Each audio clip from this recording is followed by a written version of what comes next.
Penjara Changi di Singapura dikenal oleh netizen sebagai kandang anjing dunia tahanan. Narapidana ditahan di ruang sempit seluas 6 meter persegi. Satu kamar tidur dan satu kamar mandi yang hanya dipisahkan oleh setengah dinding. Kecuali jendela berjeruji, toilet jongkok dan pancuran. Tidak ada lagi yang ditemukan di ruangan itu. Bahkan tidak ada tempat tidur. Hanya 4 dinding standar. Pintu sel memiliki 3 bukaan, yang juga merupakan bukaan terbesar dan area pengamatan polisi. Setiap gerakan tahanan dapat dilihat secara sekilas. Celah di tengah, tempat para tahanan diborgol sebelum keluar. Pembukaan di ujung adalah area kepala. Setiap makan, tahanan harus berbaring di tanah seperti anjing untuk menerima makanan. Pengawasan 360 derajat di penjara. Setiap kamar standar dengan 2 kamera. Dan dengan penglihatan malam inframerah. Baik pada siang hari, atau pada malam hari. Lampu dimatikan atau lampu tidak dimatikan. Narapidana tidak memiliki hak atas privasi. Tidak ada AC atau kipas angin di dalam kamar. Terutama di musim panas. Suhu ruangan bisa naik hingga lebih dari 35 derajat. Lembab dan panas di dalamnya. Bersama dengan aroma yang berasal dari toilet jongkok. Sangat tidak nyaman. Semua kebutuhan sehari-hari para tahanan disediakan oleh penjara.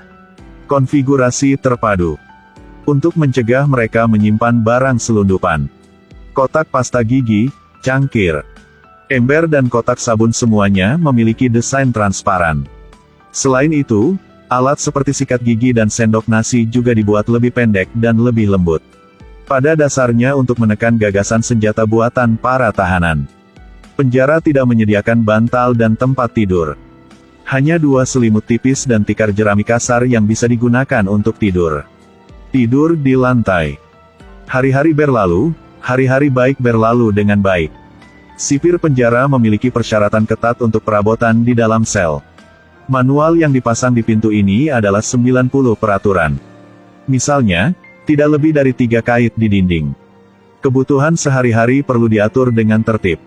Tidak ada coretan di dinding. Celah di jeruji pintu diisi dengan barang-barang, perilaku poin harian terkait dengan poin. Dan mengikat perangkat dan sistem seluler di tangan sipir. Jika mereka di bawah skor tertentu mereka akan berpuasa. Hukumannya berupa penahanan atau perpanjangan hukuman. Ruang detensi akan menyalakan lampu secara bersamaan. Narapidana dibangunkan dengan musik yang penuh gairah. Mereka memiliki 1,5 jam waktu untuk mandi, toilet dan membersihkan diri sebagai mata pelajaran wajib setiap hari. Penjara memiliki persyaratan kebersihan yang tinggi. Sehingga selain membersihkan diri, narapidana juga menggunakan handuk untuk menggosok lantai dan dinding dengan sabun. Bahkan pelat stainless steel di lubang jongkok harus bersih mengkilap. Pukul 7.30 adalah waktu bagi mereka untuk check-in setiap pagi. Sipir akan memeriksa keamanan tahanan melalui gerbang pengamatan di atas pintu. Setelah mengkonfirmasi, sipir memberi si tahanan pisau cukur. Tetapi akan kembali dalam 10 menit untuk mengambilnya kembali. Setelah pemeriksaan pagi, ketika tiba waktunya untuk sarapan para narapidana, sipir akan membuka lubang atas di bawah untuk memberikan makanan kepada mereka satu persatu. Narapidana akan berbaring di tanah dan menggelengkan kepalanya. Alhasil, sarapan mulai bisa dinikmati. Sarapan sangat kaya. 4 potong roti cukup. Secangkir kopi untuk menyegarkan semangat. Berbicara soal makanan dan minuman. Para narapidana di penjara ini hampir membalikkan persepsi aku tentang penjara, yang sebagai salah satu penjara paling kejam di Singapura. Meskipun penjara ini diatur secara ketat, namun diterima dengan baik dalam makanan para narapidana. Penjara memiliki dapur sendiri untuk narapidana. Luasnya lebih dari 1.800 meter persegi. Termasuk area memasak, area pemotongan, area pengepakan ke dalam gudang. Staf di dapur semuanya adalah pencetak gol terbanyak. Mereka harus melalui pelatihan yang ketat untuk mendapatkan pekerjaan ini.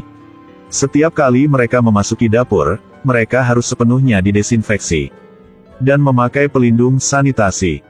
termasuk masker dan topi, sarung tangan dan sepatu bot sanitasi. Bahan-bahannya dipilih oleh ahli gizi profesional dan dipasok secara khusus oleh peternakan luar. Beragam hidangan, daging, telur, dan sayuran adalah standar. Ikan, udang, dan makanan laut juga sering dimasukkan dalam hidangan. Semua bahan dibersihkan. Narapidana di area pemotongan sayuran akan memotong sayuran, daging yang dimasukkan ke dalam keranjang. Dikirim ke area memasak untuk dimasak. Khususnya untuk mencegah tahanan membunuh dengan pisau. Semua barang di dapur didaftarkan. Pisau diikat ke meja melalui rantai. Untuk memenuhi kebutuhan makan narapidana yang berbeda. Dibagi menjadi 6-8 rasa yang berbeda. Termasuk makanan normal, makanan vegan, ketan yang lembut, makanan yang tidak pedas, makanan rendah fosfor dan sedikit gula. Narapidana dapat memilih sesuai dengan preferensi dan kondisi fisik mereka. Contoh, jika narapidana dengan gigi lemah dapat memilih tepung ketan yang lengket, atau makanan yang rendah gula untuk penderita diabetes. Sipir menggunakan papan untuk merencanakan waktu makan mingguan, memastikan variasi, serta keseimbangan nutrisi. Makanan yang sudah disiapkan akan dikemas di jalur perakitan dan ditempatkan di dalam inkubator untuk dikirim. Dikirim ke tahanan dalam 10 menit.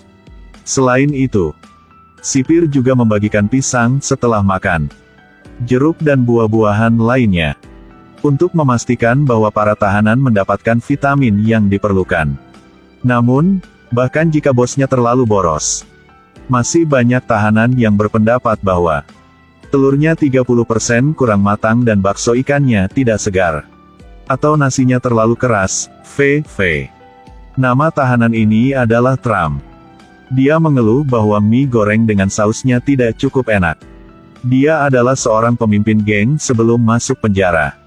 Dia sering makan steak dan foie gras king crab. Hidangan mie goreng ini tidak bisa menarik perhatiannya.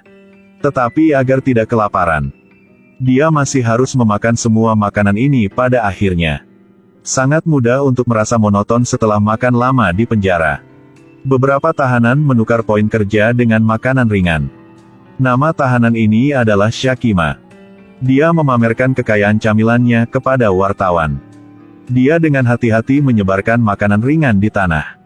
Memperlakukannya seperti harta karun. Termasuk 4 botol minuman, 3 kantong kue Oreos, 6 sachet Sashima dan beberapa permen dan bar pedas. Dia telah bekerja keras selama lebih dari 3 tahun. Sekarang Shakima memiliki 50 hari untuk menyelesaikan masa hukumannya. Dia dengan hati-hati merencanakan konsumsi sementara. Menetapkan tujuan kecil untuk dirinya sendiri. Menghadiahi dirinya sendiri dengan sebungkus makanan ringan setiap hari. Mengingatkan dirinya untuk tidak mundur.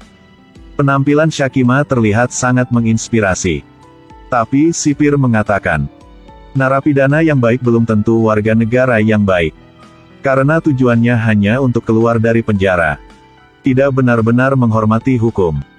Karena mentalitas ini, penjara memiliki banyak orang berulang.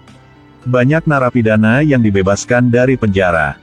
Bahkan seminggu belum berakhir. Karena penjarahan, pencurian dan tindakan lain yang mereka tangkap kembali ke sini.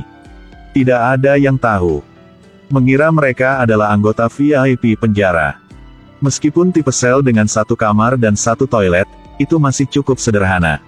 Narapidana tidak memiliki tempat untuk melakukan kejahatan. Tetapi penjara dalam hal pemeriksaan keamanan masih lemah. Sipir akan melakukan pencarian 360 derajat secara acak di sel penjara tanpa jalan buntu. Kecuali kebutuhan sehari-hari para tahanan. Mereka membalikkan semuanya untuk memeriksanya. Para penjaga juga akan mengawasi perangkat keras sel. Termasuk lubang kecil di jendela besi, celah di depan pintu dan mezanin toilet. Menghadapi kehidupan sehari-hari yang membosankan, beberapa narapidana berbakat akan melakukan sedikit sen. Seperti membuat pesawat kertas, ribuan manik-manik kertas dan banyak lagi. Dalam kasus ini, sipir yang cukup baik mengatakan itu bagus. Tapi lain kali jangan membuatnya lagi. lalu tanpa ampun menyita pekerjaan itu. Meski sipir agak agresif, namun tetap tidak bisa memadamkan semangat kreatif para narapidana. Beberapa anggota geng membuat tato karena kepercayaan tertentu. Mereka akan mengeluarkan staples dari buku, menajamkan yang tajam, mengikatnya dengan tali, dan membelakangi kamera. Kemudian diam-diam membuat tato pada diri mereka sendiri. Tentu saja tidak legal. Karena tanpa perlindungan, rentan terhadap infeksi kulit dan bisul. Biasanya ini terjadi. Para dokter penjara akan mengambil tindakan. Omong-omong, mereka juga akan menghapus semua tato di tubuhnya. Benar-benar mengakhiri niat mereka untuk menato lagi. Untuk menghindari gangguan mental narapidana karena penahanan yang berkepanjangan. Penjara mingguan memungkinkan narapidana untuk beroperasi selama 2 jam. Mereka dapat pergi ke tempat yang ditentukan untuk menghirup udara segar atau berolahraga, meski masih dibatasi secara ketat. Dibandingkan dengan ruang tertutup seluas 6 meter persegi, itu terlalu bagus. Mengacu pada sejarah kriminalnya sendiri, tahanan itu menyatakan penyesalan yang besar. Bagaimanapun, dunia luar itu indah. Tetapi dia hanya bisa tinggal di sangkar burung setiap hari. Sepanjang hari dengan kesepian. Jadi teman-teman aku di depan layar, tolong hargai kehidupan yang baik saat ini. Jadilah warga negara yang baik dan patuhi hukum. Baiklah, jika kamu suka video ini, silakan suka, ikuti, dan beri komentar ya. Membawa kamu menjelajahi dunia yang lebih luas. Sampai jumpa lagi.